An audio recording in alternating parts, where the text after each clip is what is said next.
Assalamualaikum warahmatullahi wabarakatuh. Saya Wanida Syahirana, NIM 0201183148. Saya dari kelas AS 5B. Saya kelompok 5 mediasi hukum keluarga dengan judul makalah permasalahan konflik keluarga. Permasalahan konflik keluarga ada 3. Yang pertama, permasalahan ekonomi. Yang kedua, komunikasi yang tidak lancar, dan yang ketiga, permasalahan pribadi atau privasi. Konflik ekonomi. Keluarga miskin masih banyak jumlahnya di negeri ini. Berbagai cara dilakukan pemerintah untuk mengentaskan kemiskinan, akan tetapi tetap saja kemiskinan tidak terkendali. Terakhir, pemerintah memberikan bantuan tunai langsung atau BLT tahun 2007 dan 2008. Kemiskinan juga berdampak terhadap keluarga. Jika antara suami istri tidak dewasa dan tidak saling memahami, maka akan timbul banyak pertengkaran, sebab terkadang istri juga anak banyak menuntut hal-hal lain di luar makanan dan minuman, sedangkan suami hanya mampu untuk mencukupi makan seadanya dan tempat tinggal rumah petak dengan sewa yang terjangkau. Tidak dapat dipungkiri, terkadang manusia ingin lebih, contohnya ingin memiliki televisi, radio, sofa, kulkas, dan lain-lain. Untuk memenuhinya, jelas saja suami tidak mampu, dan sering terjadi pertengkaran di ujung debat antara suami dan istri. Suami yang tidak dapat sabar dan menahan diri terhadap keluarganya pastinya akan mengambil keputusan lebih baik bercerai daripada harus bertengkar setiap hari karena tuntutan yang jelas-jelas tidak dapat terpenuhi. Akibatnya terjadilah kehancuran sebuah keluarga sebagai dampak kekurangan ekonomi. Faktor-faktor penyebab konflik ekonomi. Yang pertama, suami mengalami masalah dengan pekerjaannya. Masalah ini biasanya karena PHK, seperti pada masa pandemi sekarang ini mungkin pekerja-pekerja perusahaan-perusahaan banyak di PHK, suami-suami yang bekerja di perusahaan, sehingga sumber keuangan keluarga akan bermasalah. Apabila istri tidak dapat membantu memikirkan jalan keluar yang baik, biasanya suami akan mengalami depresi akibat permasalahannya, apalagi kalau sang istri tidak memperdulikan dan mengerti masalah yang dihadapi. Yang kedua, istri yang menuntut untuk hidup berkecukupan. Terkadang istri juga memiliki keinginan untuk hal-hal lebih selain yang ia punya. Faktor ini juga bisa jadi karena iri akan tetangga yang lebih mampu, dan juga kebiasaan yang tidak pernah hidup susah. Yang ketiga, suami yang sibuk dengan pekerjaannya. Suami istri yang saling memahami mampu mengetahui prioritas antara keluarga dan pekerjaan. Suami yang berharap memenuhi kebutuhan keluarga tanpa kekurangan apapun, namun ia lupa bahwasanya keluarganya juga menginginkan kasih sayang darinya. Dan terkadang istri mencari kesibukan juga di luar, dan dampaknya terhadap anak. Dia kekurangan kasih sayang dan perhatian dari kedua orang tuanya. Untuk mencari perhatian kembali kepada orang tuanya, terkadang dia bolos sekolah dan melakukan kenakalan remaja. Ketika ditanya oleh pihak sekolah, keduanya saling menyalahkan karena keduanya sibuk. Yang satu sibuk bekerja dan yang satu sibuk mencari kesibukan lainnya. Yang keempat, pendapatan dalam rumah tangga rendah berpengaruh pada sandang, pangan, dan papan yang baik. Ketika istri dan anak banyak menuntut, namun suami yang bekerja dengan penghasilan yang rendah akan mempengaruhi keluarga tersebut. Tuntutan yang banyak namun penghasilan tidak cukup, ini yang menyebabkan sering terjadinya pertengkaran apabila keduanya dan anak-anaknya tidak memahami penghasilan dari suami atau ayah. Yang kelima, penghasilan istri yang lebih besar. Ketika keduanya bekerja dan penghasilan istri lebih besar, suami bisa saja merasa kalau dia tidak bisa menjadi suami yang mencukupi keluarganya. Dan jika terjadi pertengkaran, terkadang suami bisa saja mengungkit penghasilan istri yang lebih besar. Upaya-upaya dalam menghadapi konflik dalam keluarga itu yang pertama, terbuka atau musyawarah untuk mufakat. Ketika dua orang laki-laki dan perempuan sudah terikat dalam pernikahan, keduanya haruslah memiliki sikap terbuka agar masalah apapun, baik masalah keuangan, tidak menemui konflik ke depannya. Baik keduanya sama-sama bekerja ataupun hanya suami saja yang bekerja. Dalam masalah apapun, apalagi masalah yang sensitif yaitu uang, keduanya harus saling terbuka dan tidak ada yang ditutup-tutupi. Selalu diskusikan semua keputusan yang menyangkut dengan keuangan, seperti pengeluaran, pemasukan, tabungan, dan lainnya. Solusi yang kedua, tentukan misi untuk jangka panjang. Dalam hal keuangan, harus cermat dan bijak dalam melihat masa depan. Tentukan beberapa hal di masa depan yang membutuhkan banyak uang, misalnya biaya pendidikan anak, liburan, dan lainnya. Ini akan membantu untuk menyimpan uang dan tak kewalahan ketika saatnya tiba. Solusi yang ketiga yaitu menabung. Suami dan istri harus menabung banyak. Tak harus di bank, namun sediakan tabungan kecil di rumah yang bisa diisi setiap minggu. Mungkin terdengar remeh, namun uang yang terkumpul bisa jadi sangat berguna dan dibutuhkan. Yang keempat, sisihkan uang senang-senang. Sisihkan uang sedikit untuk hiburan atau bersenang-senang. Jangan boros. Bisa digunakan uang tersebut untuk makan malam bersama, misalnya menonton film atau membeli sesuatu untuk keluarga sebagai reward dari kesibukan. 5. Bekerja sama untuk mengatur keuangan. Pastikan suami dan istri bekerja sama dalam hal pengaturan keuangan. Jangan salah satunya mendominasi dan yang lainnya pasif dalam hal pengaturan keuangan ini. Yang keenam, memiliki usaha sampingan. Jika istri bekerja sampingan membuka toko sembako, sedikit demi sedikit keluarga tidak akan kekurangan kebutuhan ekonomi. Yang ketujuh, jangan sampai orang-orang tahu jika sedang bermasalah. Suami dan istri harus mampu menjaga privasi berdua. Jangan sampai orang-orang tahu bahwasanya di keluarga mereka sedang ada masalah. Yang kedelapan, tidak menggunakan otot namun otak dalam menghadapi masalah. Jika kedua suami dan istri sedang bermasalah, maka keduanya harus berpikir logis. Jangan keduanya membawa amarah. Harus ada satu yang sabar dan sebagai penyejuk hati. Harus saling terbuka, mendengarkan, berbagi, dan tidak menggunakan amarah, namun dimusyawarahkan bersama, didengarkan bersama, dicari jalan solusinya bersama. B. Komunikasi yang tidak lancar. Hakikat sebuah perkawinan menurut Undang-Undang Pokok Perkawinan Nomor 1 Tahun 1974 dalam pasal 30 adalah ikatan lahir batin antara pria dan wanita sebagai suami dan istri dengan tujuan membentuk keluarga yang bahagia dan kekal berdasarkan ketuhanan yang Maha Esa. Dalam menjalani sebuah kehidupan perkawinan sebagai suami istri, istri memerlukan perlindungan dari suami dan suami memerlukan kasih sayang dari istrinya.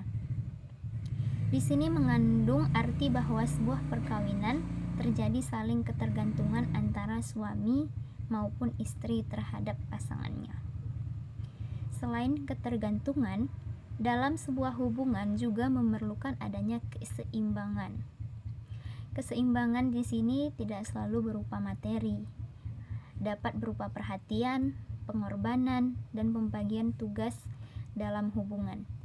Jika keseimbangan tidak tercapai, maka keutuhan hubungan dapat terancam. Kurangnya komunikasi antara suami istri membuat mereka tidak dapat bertukar pikiran, tidak akan dapat memahami dan mengerti perasaan masing-masing.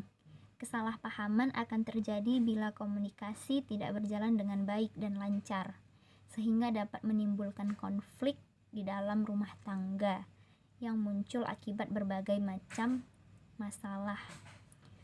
Konflik dalam rumah tangga tidak terelakkan. Para suami dan istri melihat berbagai hal secara berbeda dan pernikahan akan sangat membosankan, padahal sejatinya tidak seperti itu. Tapi dari perbedaan-perbedaan ini bisa muncul ketidakcocokan, dan dari ketidakcocokan ini timbul konflik yang bisa mengakibatkan rasa frustasi dan amarah yang memuncak. Penyesuaian diri menjadi pilihan bagi suami dan istri. Ketika konflik perkawinan hadir di antara keduanya, suami atau istri dapat memilih bentuk penyesuaian diri yang bersifat memulai aksi, menentang, tanpa kompromi, mendukung, menyetujui, berpartisipasi dan melanjutkan aksi, atau diam saja atau menekan keinginan sebagaimana dinyatakan oleh Sadarjun. Menurut Bimo Wagito, yang menjadi strategi komunikasi dalam menjaga hubungan perkawinan adalah yang pertama, kematangan emosi dan pikiran. Kematangan emosi dan pikiran akan saling kait-mengait. Bila seseorang telah matang emosinya dan dapat mengendalikan emosinya, maka individu itu akan dapat berpikir secara matang, berpikir secara baik, dan berpikir secara objektif dalam kaitannya dengan hubungan perkawinannya. Jelas hal ini dituntut agar suami istri dapat melihat permasalahan yang ada dalam keluarga dengan secara baik dan secara objektif. Yang kedua, memiliki sikap toleransi. Dengan adanya sikap toleransi ini berarti antara suami dan istri mempunyai sikap saling menerima dan saling memberi, saling tolong-menolong. Dan untuk mempunyai sikap toleransi yang baik memang bukan suatu hal yang mudah. Namun ini perlu dibina dan hal tersebut dapat dilaksanakan kalau adanya pengertian dari masing-masing pihak. Yang ketiga, saling pengertian. Antara suami dan istri dituntut adanya sikap saling pengertian satu dengan lainnya. Suami harus mengerti mengenai keadaan istrinya, demikian pula sebaliknya. Dengan adanya pengertian pada masing-masing pihak, maka akan lebih tepatlah tindakan yang akan diambilnya, sehingga baik suami maupun istri akan lebih bijaksana dalam mengambil langkah-langkah. Yang keempat, memberikan kepercayaan. Baik suami ataupun istri dalam kehidupan berkeluarga harus dapat menerima dan memberikan kepercayaan kepada pasangannya masing-masing. Yang C, masalah pribadi atau privasi. Beberapa pengamat melihat dari segi positif akan kayanya sifat-sifat manusia, tetapi keanekaragaman tersebut bisa juga merupakan potensi yang merugikan individu-individu. Seringkali mengalami konflik yang terjadi setiap hari dengan orang-orang yang tidak dikenal, kenalan-kenalan, teman-teman, dan dengan para anggota keluarga. Dalam hal-hal tertentu, konflik ini meningkat ke penyalahgunaan psikologis dan fisik. Oleh karena itu, manusia menghadapi tantangan untuk mengelola konflik-konflik mereka yang terjadi setiap hari untuk memaksimalkan akibat-akibat yang positif sambil meminimalkan akibat-akibat negatif. Konflik tidak selalu harus berbentuk pertengkaran, karena konflik juga dapat hadir dalam pikiran dan diri individu. Secara umum, konflik dapat dilihat sebagai sesuatu yang sifatnya merusak, tidak mengenakan, dan tidak diinginkan. Oleh karenanya, konflik biasanya ditekan, dihindari, disembunyikan, dan diperangi. Kebanyakan individu memberikan tanggapan negatif terhadap konflik, karena konflik memiliki dampak merusak terhadap individu. Padahal, konflik juga dapat mendorong pemahaman yang lebih baik, memperkuat individu, menstimulasi perkembangan individu, dan membantu pencarian solusi yang lebih efektif terhadap masalah yang dihadapi individu. Konflik pribadi timbul bila mana tindakan-tindakan seseorang mempunyai dampak merugikan individu lainnya. Dalam kasus semacam itu, korban dapat menghadapi si provokator dengan tujuan untuk menghentikan tindakan-tindakan yang tidak disenangi. Koster memberi label untuk kasus yang pertama sebagai konflik pribadi, yaitu konflik di mana individu bertindak untuk kepentingan diri sendiri.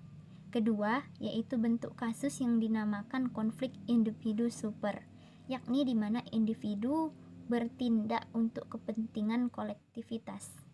Koster juga menyatakan bahwa kedua bentuk konflik itu berbeda dalam hal bagaimana kedua konflik itu diselesaikan.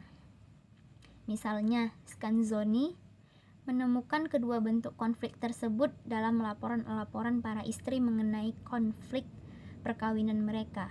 Dua macam konflik terutama tampaknya pribadi. Beberapa istri melaporkan konflik tentang kemandirian atau kebebasan mereka. Secara konflik yang timbul dan kurangnya pernyataan emosional dan dukungan suami. Tidak hanya itu, beberapa istri juga menyatakan adanya konflik individu mengenai tindakan perlakuan suami terhadap anak-anaknya.